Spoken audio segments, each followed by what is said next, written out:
오늘 하나님 주시는 말씀 사도행전 13장 6절부터 12절까지 말씀을 교독하겠습니다. 온 섬 가운데로 지나서 바보에 이르러 바예수라는 유대인 거짓 선지자인 마술사를 만나니 그가 총독 서기오 바울과 함께 있으니 서기오 바울은 지혜 있는 사람이라. 바나바와 사울을 불러 하나님의 말씀을 듣고자 하더라. 이 마술사 엘루마는 이 이름을 번역하면 마술사라. 그들을 대적하여 총독으로 믿지 못하게 힘쓰니 바울이라고 하는 사울이 성령이 충만하여 그를 주목하고, 모든 거짓과 악행이 가득한 자요, 마귀의 자식이요, 모든 의의 원수여, 주의 바른 길을 굽게 하기를 그치지 아니하겠느냐. 보라, 이제 주의 손이 내 위에 있으니 네가 맹인이 되어 얼마 동안 해를 보지 못하리라. 즉시 안개와 어둠이 그를 덮어 인도할 사람을 두루 구하는지라. 이에 총독이 그렇게 된 것을 보고 믿으며 주의 가르치심을 놀랍게 여기니라. 아멘. 하나님의 역사가 나타나는 곳에는 늘 동시에 악한 영의 방해가 있다고 말씀을 드렸습니다. 그래서 오늘은 구체적으로 성령의 역사가 일어나려고 하는 이 구브로 섬의 바브라는 이 도시에 어떻게 악한 영의 역사가 방해를 하는지를 우리가 살펴볼 수 있습니다.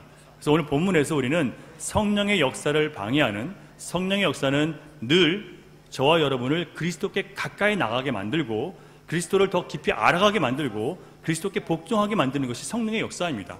여러분들이 거기에 순종하는 여러분의 의지도 필요하지만 그 모든 것은 성령님께서 우리를 굴복하시고 설득하시기 때문에 되는 것이기 때문에 결국 이 모든 그리스도께 가까이 나아가는 것은 성령의 역사입니다. 근데 우리가 그리스도께 가까이 나아가고 하나님을 가까이 만나고자 할 때 반드시 뭐가 나타난다고요? 악한 영의 방해가 있습니다. 그러면 악한 영이 어떻게 현저하게 성령의 역사를 방해하는지를 오늘 성경을 통해서 발견하고 우리는 어떻게 그것을 이겨낼 수 있는지를 함께 나눠보고자 합니다. 첫 번째, 악한 영의 역사는요, 하나님의 말씀이 신자를 통치하지 못하도록 성령의 역사를 대적하는 일을 합니다. 다시 말씀드릴게요. 하나님의 말씀이 신자를 통치하지 못하도록, 그러니까 하나님 말씀이 신자를 통치한다는 것은 하나님이 그 사람을 다스리는 건데 하나님께서 그 사람을 다스리지 못하도록 악한 영은 계속해서 방해합니다. 대적을 해요. 본문 말씀 우리 같이 읽어보겠습니다. 8절, 이 마술사 엘루마는 이 이름을 번역하면 마술사라. 그들을 대적하여 총독으로 믿지 못하게 힘쓰니. 첫 번째, 그들을 어떻게 했어요? 대적했어요.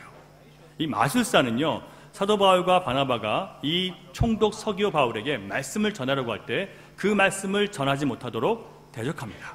무슨 얘기냐면 말씀이 총독 서기오 바울을 다스리지 못하도록 막아서는 거예요. 방해하는 겁니다.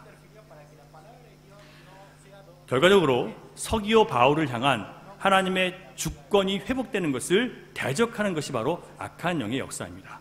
다시 말씀드리면 하나님께서 말씀으로 여러분을 다스리고자 할 때, 하나님께서 말씀으로 여러분을 차지하려고 하실 때, 다시 여러분을 향한 하나님과의 관계가 회복되려고 할 때 그것을 대적하고 방해하는 역사가 반드시 일어난다는 뜻이에요.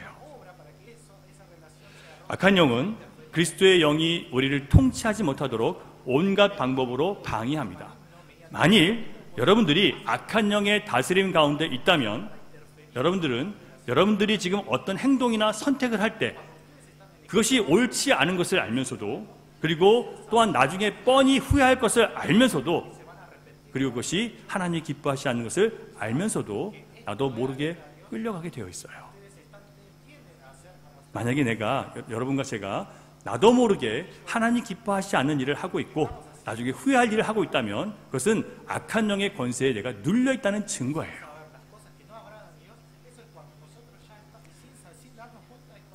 구원받은 성도라 할지라도 육신의 욕망과 세상 자랑, 세상 욕심, 이것을 절제하고 제어하지 않고 살아가면 영적인 싸움을 하지 않는 사람이에요.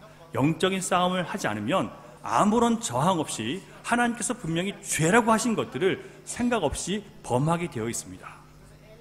잘 기억하세요, 여러분. 이런 일을 행하고도 회개치 않는다면 점점 말씀을 읽고 듣는 것이 따분하고 부담스러워집니다. 왜냐하면 나의 길과 말씀의 길이 다르기 때문에 나는 그렇게 하면서도 회개치 않으니까, 나도 모르게 그냥 내 욕심을 따라 살아가니까, 나도 모르게 내 몸이 기뻐하는 대로, 내 마음이 기뻐하는 대로 살아가다 보니까 하나님으로부터 점점 멀어지잖아요. 그러면 어떤 일이 벌어지냐면 말씀을 읽고 들을 때 점점 지루하고 부담스럽고 힘들어지는 거예요. 그리고 기도해도 소용이 없구나 하는 마음이 생깁니다. 왜냐하면 믿음으로 살지 않으면서, 믿음으로 살지 않은 사람은 믿음의 기도가 나올 수 없거든요. 믿음의 기도를 드리지 않기 때문에 그 사람은 기도를 해도 아무 소용이 없어요. 그러니까 기도해도 소용 없구나라는 그런 잘못된 생각을, 판단을 해버리는 겁니다. 이렇게 되면 점점 예배로부터 멀어지게 되고 신앙생활 자체가 따분하고 무의미하게 느껴지게 돼요. 이게 여러분 악한 영의 역사입니다. 그렇다면 어떻게 우리가 이 악한 영의 통치로부터 빠져나올 수 있을까요? 10절 같이 읽습니다. 시작. 이르되 모든 거짓과 악행이 가득한 자요 마귀의 자식이요 모든 의의 원수여 주의 바른 길을 굽게 하기를 그치지 아니하겠느냐. 여러분, 먼저 우리는 진리의 말씀으로 악한 영의 속이는 활동을 분별할 수 있으셔야 돼요. 우리가 이 악한 영이 속이는 활동을 할 때 이것을 분별할 수 있는 유일한 지혜는 오직 성경을 통해서만 가능해요. 여러분이 성경을 읽지 않으면 여러분들이 지금 무너지고 쓰러지고 넘어지고 있으면서도 왜 그런지를 알 수가 없어요. 왜 내가 이렇게 힘들지? 왜 힘든지도 몰라요. 그냥 힘들어요. 내가 자꾸 죄로 끌려가고 내가 무너지고 세상을 향해 가는데 왜 그런지도 몰라요. 왜요? 성경 말씀을 통해서 그 사실을 분별하지 않기 때문에 그런 거예요. 성경을 통해서만 그런 일들을 분별할 수 있어요. 그리고 내가 지금 악한 영에 속이는 활동을 성경 말씀으로 분별했다면 그 다음에 말씀으로 대적하셔야 돼요. 지금 사도 바울이 뭐라고 합니까? 10절 하반절을 보시면 모든 의의 원수여 주의 바른 길을 굽게 하기를 그치지 아니하겠느냐. 그치라라고 명령하는 거예요. 하나님 말씀으로 여러분 깨달으셨다면 지금 그 모든 것들이 악한 영이 여러분들 속이는 거예요. 여러분의 욕심을 자극하고 여러분들 자기 자랑을 자극하고 나를 높이고 싶은 마음을 자극해서 결국 내 욕심을 따라가면 내가 악한 영의 노예가 되는 거예요. 내가 지금 나를 높이고자 할 때, 내 욕심을 따라가고자 할 때, 내 즐거움을 따라가고자 할 때 난 뭘 느껴요? 이 악한 영이 또 나를 속여서 하나님으로부터 멀어지게 만드는구나. 생각해 보세요. 여러분, 얼마나 재밌고 좋은 것들이 많습니까? 아르헨티나가요, 제가 10년 전에 왔을 때보다 너무너무 좋아진 게 많아요. 먹을 것도 많아지고 볼 것도 많아지고 갈 것도 더 많아졌어요. 좋아졌어요. 그러다 보니까 젊은 사람들은 점점 그런 정보가 빠르니까 거기에 모든 것들이 눈이 팔려 있어요. 마음이 거기 가 있어요. 육신이 원하는 대로, 또 눈이 원하는 대로 안목의 정욕, 육신의 정욕, 그 다음에 나를 높이고 나를 즐겁게 하기 위한 모든 것들, 이런 것들에 빠져 있으면 결국 욕심에 빠져 있기 때문에 그리스도와 가까워질 수가 없는 거예요. 사탄은 우리를 하여금 끊임없이 세상의 것을 바라보면서 거기에 넘어지게 만드는 겁니다. 우리가 악한 영에게 나도 모르게 끌려다니는 원인은 우리가 영적으로 어둡기 때문에 끌려다니는 거예요. 사람은 원래 그런 존재지 뭐, 사람은 다 그렇게 살더라. 내가 교회 가보니까 교회 다니는 사람들도 뭐 별 볼 일 없더라. 다 그렇고 그렇게 살더라. 세상과 다를 게 없더라. 그러면 여러분도 그렇게 살아도 되는 겁니까?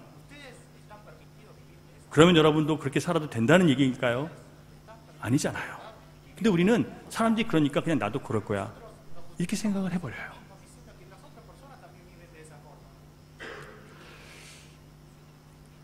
자꾸 자신의 욕망과 탐욕과 쾌락을 추구하고 세상에 빠져있는 자신을 자꾸 스스로 정당화시키고 합리화시키고, 그런 자신을 세상 사람들과 비교해서 나는 저 사람보단 덜해라고 하면서 자기 자신을 그렇게 내버려 두시면 안 된다는 얘기예요.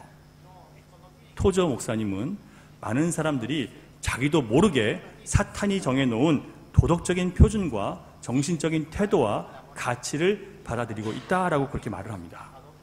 무슨 얘기냐면 하나님이 말씀하신 절대 진리가 있어요. 근데 절대 진리를 버리고 각자 자기 마음에 좋은 대로 내 스스로 내가 선과 악을 판단하는 겁니다. 하나님은 이게 선이다, 이게 악이다 말씀하셨는데, 아니, 내가 선이라고 생각하는 건 선이고 내가 악이라고 생각하는 건 악이야, 이렇게 생각해요. 절대가 없어요. 2018년 골든 글로브 시상식에서 미국에서 영향력이 있는, 세계에서 영향력이 있는 여자 중에 한 사람입니다. 오프라 윈프리가 이렇게 말을 했어요. 당신만의 진리를 말하는 것은 우리 모두가 가진 가장 강력한 수단입니다. 가장 강력한 무기란 얘기예요. 당신만의 진리를 믿으라는 거예요. 당신만의 진리를 주장하라는 거예요. 서로 인간을 존중하고 인권을 보호한다는 명목 아래 서로 각자의 진리가 있으니까 그 진리를 각자 자기 가지고 있는 것 진리를 서로 인정해주고 서로 남의 진리를 강요하지 말라는 거예요. 어떤 일이 벌어지는지 아세요, 여러분? 한 미국 여인이 자기는 흑인이라고 느낀대요. 그래서 자기는 흑인이라고 불러달래요. 생물학적으로 봐도 모든 면으로 눈으로 봐도 백인이에요. 그런데 자기는 내가 흑인이라고 느끼면 흑인인 거예요 라고 하면서 자기를 백인이라고 부르지 말고 흑인이라고 불러달라는 거예요. 그래서 흑인 인권 인권을 높여주는 그런 단체에 그 높은 지위에 올라가 있어요. 자기는 흑인이기 때문에. 자기가 그렇게 느끼면 그런 거라는 거예요. 왜요? 각자 자기가 가지고 있는 진리가 진리라는 거예요. 더 웃기는 게 뭔지 아세요? 네덜란드에 69살 된 한 남성이 뭐라고 하냐면 나의 법적 나이는 법적인 나이를 49살로 바꿔달라고 법원에 청원을 냈습니다. 왜냐하면 자기는 69살이 실제 나이는 69살이지만 내가 느낄 때는 49살이라고 느낀다는 거예요. 그래서 나는 49살이래요. 그래서 그렇게 나이를 바꿔달래요. 이런 일들이 지금 온 세계에 너무 많이 지금 일어나고 있어요. 왜요? 진리가 없으니까. 내가 느끼는 게 진리라는 거예요. 내가 판단하는 게 진리라는 거예요. 여러분, 사탄이 왜 세상을 이렇게 만드는 줄 아세요? 이렇게 해야 절대 진리이신 하나님이 더 이상 진리로 받아들일 수 없기 때문에 그렇게 하는 거예요. 사랑하는 여러분, 진리는 하나밖에 없어요. 진리는 영원한 것이 진리예요. 진리는 오직 사실만 진리예요. 한 번도 거짓이 없었던 예수님만 진리이시지 어떤 인간도 어떤 세상의 법칙도 어떤 세상이 만드는 사람들의 과학적인 원칙도 진리는 아니에요. 사실로 드러난 것 외에는, 그리고 영원한 것 외에는 절대 진리는 없어요. 그것은 바로 예수님밖에 없어요. 그래서 여러분, 진리이신 예수님을 따르지 못하게 하기 위해서 사탄은 끊임없이 사람들의 정신을 이렇게 세상적인 가치관으로 타락시켜버리는 거예요.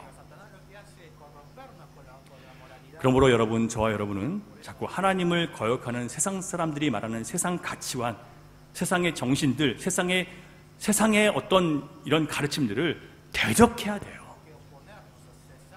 정말 말도 안 되는 일들이 일어나고 있는 세상에서 다들 그것이 옳다고 하더라도 여러분 아닌 건 아니라고 하실 수 있으셔야 돼요. 그래서 대적하셔야 됩니다. 그게 여러분에게 곤란한 입장을 곤란하게 만들고 여러분 힘들게 하더라도 아닌 건 아니라고 하셔야 돼요. 진리는 하나님밖에 없어요. 여러분은 진리가 아니세요. 여러분은 진리가 아니에요. 예수님만 진리세요. 그래서 여러분 예수님께 복종할 때 진리가 무엇인지를 온전히 깨달을 수 있게 되는 거예요. 우리가 가는 길과 도덕과 윤리와 가치관을 예수님께서 마태복음 5장부터 7장에 나오는 산 위에서 하셨던 그 하나님 나라의 백성들에게 하셨던 그 말씀이 바로 저와 여러분의 길이 되도록 그렇게 우리는 살아가야 돼요. 다른 길은 없어요. 하나님의 나라를 이루라고 하셨는데 그 하나님의 나라는 마태복음 5장부터 7장에 나오는 그것에 우리가 순종하고 그것에 복종하고 그것이 우리의 길이 될 때만 하나님의 나라가 교회와 여러분 삶 가운데 이루어지는 거예요. 여러분 하나님 나라를 정말 원하십니까? 성경에 그 나라가 있어요. 그 나라의 백성으로 사는 방법이 성경에 기록되어 있어요. 주님이 가르쳐 주셨어요.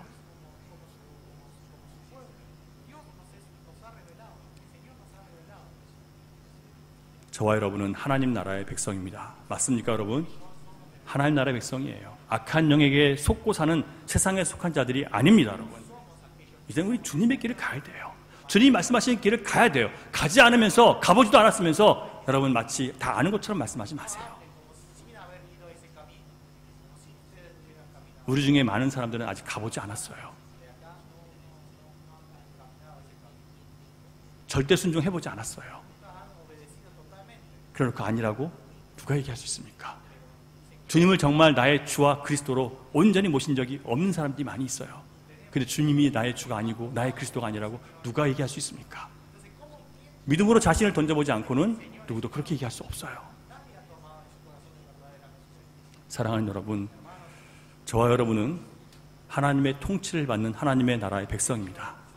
악한 영이 우리와 우리 교회 안에 역사하지 못하도록 하나님의 말씀이 저와 우리 교회를 또 여러분과 우리 교회를 통치할 수 있도록 여러분 그렇게 영적으로 깨어 계시기를 주님의 이름으로 축원합니다.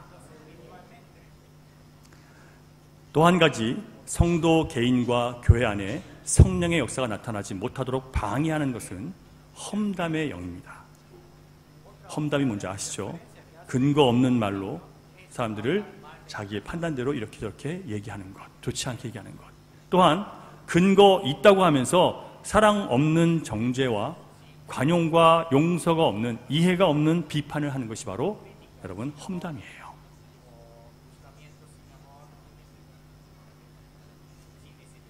사탄의 역사는 성령의 역사, 곧 우리가 그리스도를 믿게 하는 일을 방해하는 것입니다. 그렇게 하기 위해서 사탄이 항상 쓰는 전략은요, 바로 험담과 중상모략이에요. 없는 일이 있는 것처럼 만들어서 사람들을 위험에 빠뜨리고 비판하고 악한 말을 하는 것. 험담하고 흠잡는 영의 임무는요, 인간 관계를 파괴시키는 거예요.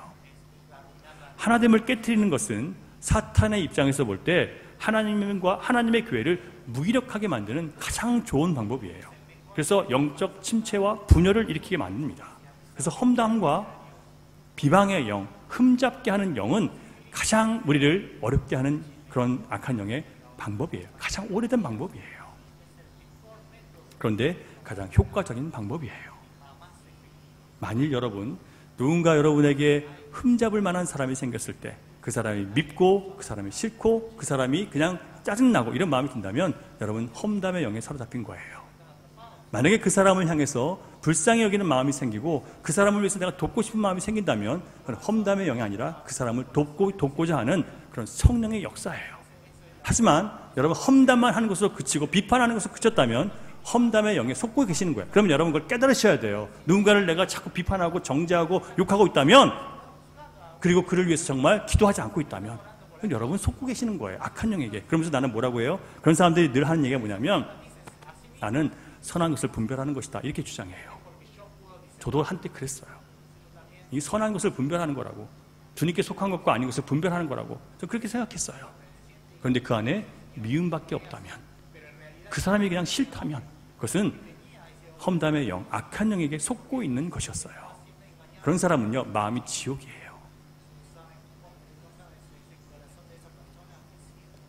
제시 프렌즈펜 목사님은 험담과 비방이 난무하면 교회는 완전하신 그리스도를 바라보지 못하고 불완전한 인간을 바라보게 된다.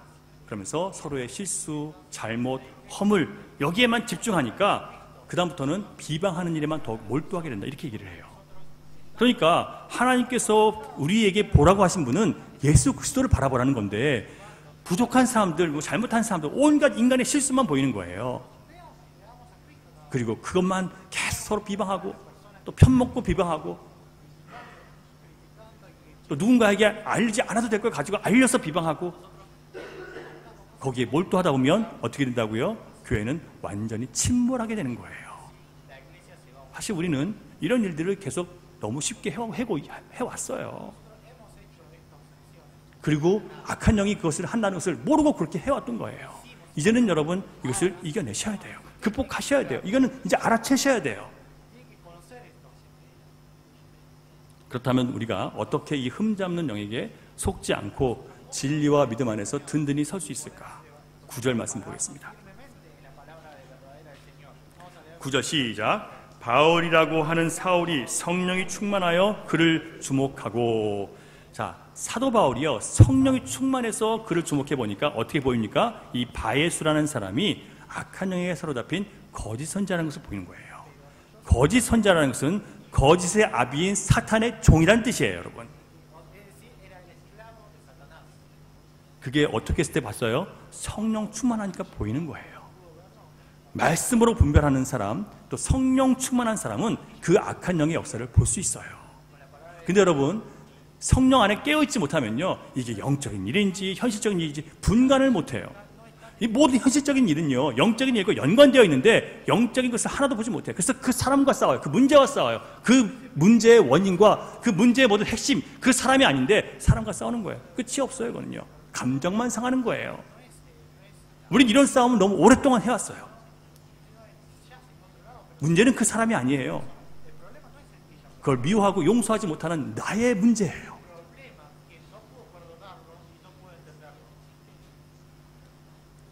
나를 힘들게 하는 사람이 그 사람의 문제가 아니고 그 사람을 증오하고 그 사람을 주님의 말씀대로 내가 이해하지 못하는 나에게 문제가 있는 거예요. 근데 우리 그렇게 보지 않죠.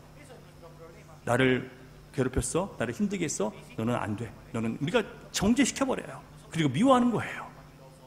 그게 악한 영의 역사인 것을 내가 알아채고 내가 이것을 이길 수 있는 방법이 이미 주님 안에 있는데 그 주님을 발견하지 못하고 바라보지 않는 거예요. 감정에 사로잡혀서. 이런 사람들은요, 죽을 때까지 자기 감정에서 못 벗어나요. 그래서 여러분 성령 충만하셔야 돼요.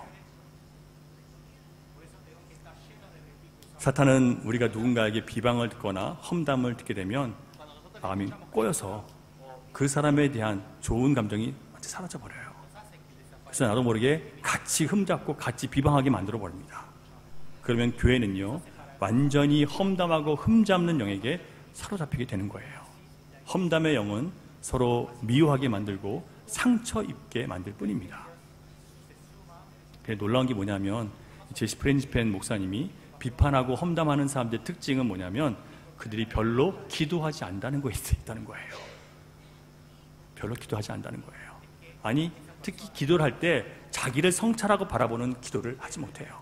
그냥 뭐 이것저것 소원 말하는 기도를 하는데요, 자기 자신을 비춰보고 말씀으로 자신을 책망하고 또 자신을 부수고 회개하는 기도를 못해요.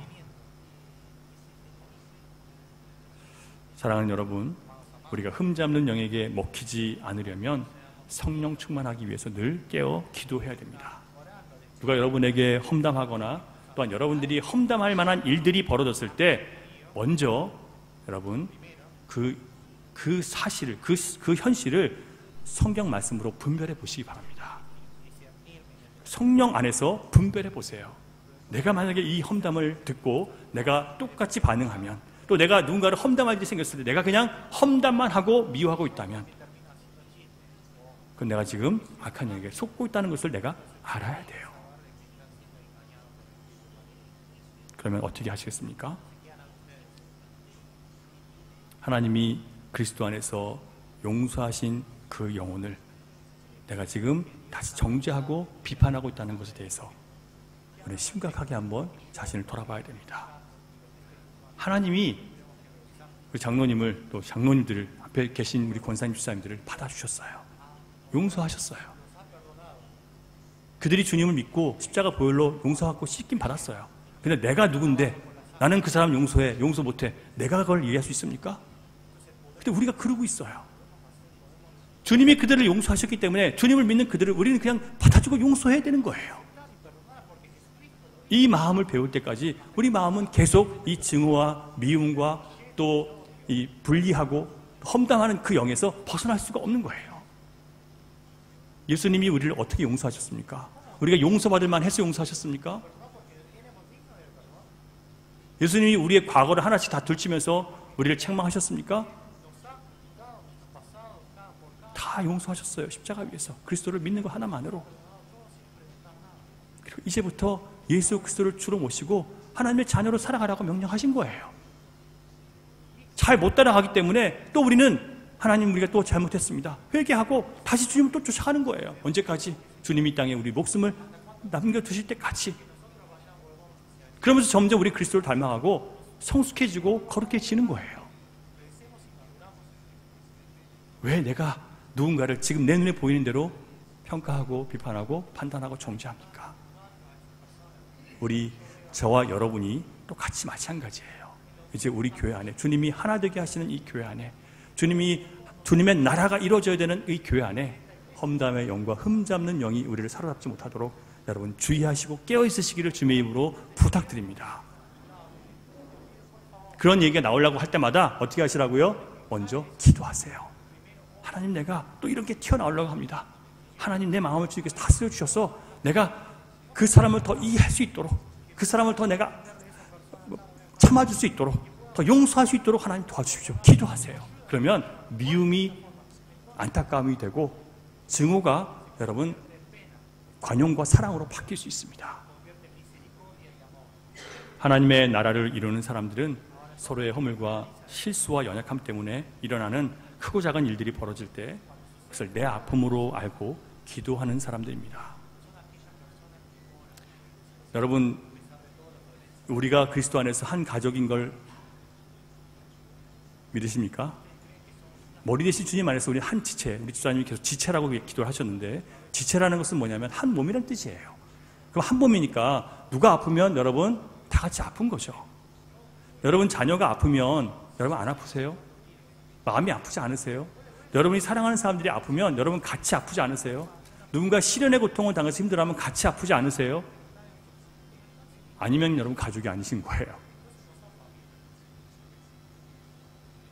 우리가 그리스도 안에서 한 가족이라면 누군가 힘들어하고 아파하면 같이 아파하는 거예요. 그래서 그 아픔을 가지고 같이 기도하는 거예요.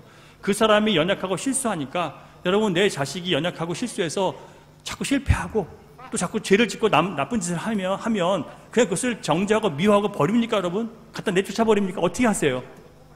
어떻게든지 바로잡으려고 여러분 애쓰지 않으세요? 기도하지 않으세요? 그게 그리스도 안에서 한 가정이 된 모습이에요. 이제 우리는 이런 모습을 주님께서 우리에게 보여주신 그 모습을 가지고 살아가야 됩니다.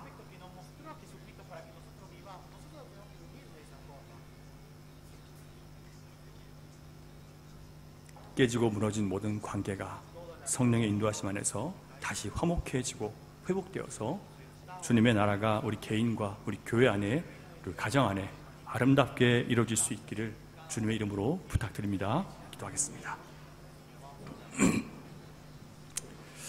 자, 우리 잠깐 같이 기도할 텐데요. 기도하면서 우리가 살아가면서 우리 안에 생기는 문제들과 여러 가지 상황 속에서 내가 영적인 눈으로 보지 못하고 말씀으로 그 상황을 보지 못하고 그냥 내 감정대로 또 내 느낌대로 살지 않았는지 이제는 주님의 말씀 따라 살기를 원합니다라고 여러분 고백하시고, 또한 나도 모르게 내가 죄에 흘렀다면, 또 내가 험담하고 있었다면, 누구의 흠을 잡고 비판하고 정죄하고 미워하고 있었다면 이제 내가 그것이 악한 영의 역사인 것을 알고 하나 되게 하시는 성령의 역사를 따라서 더 이해하고 관용하고 품어줄 수 있는 그런 내가 되기를 원합니다. 그렇게 해서 주님의 교회가 좀 더 행복하고 같이 있으면 좀 더 위로가 되고 힘이 되는 그런 교회가 되기를 원합니다. 하나님 우리 교회를 그런 교회 될 수 있도록 나를 성령으로 말씀의 진리로 깨워주시고, 또한 기도하는 가운데 늘 깨어서 서로 용서하고 용납하는 하나님의 자녀 될 수 있도록 내 마음을 넓혀주시옵소서. 나를 믿음의 사람으로 바꿔주시옵소서. 나를 성령의 사람으로 바꿔주십시오라고 여러분 같이 좀 기도하면 좋겠습니다. 우리 주여 한번 외치고 같이 좀 기도하겠습니다.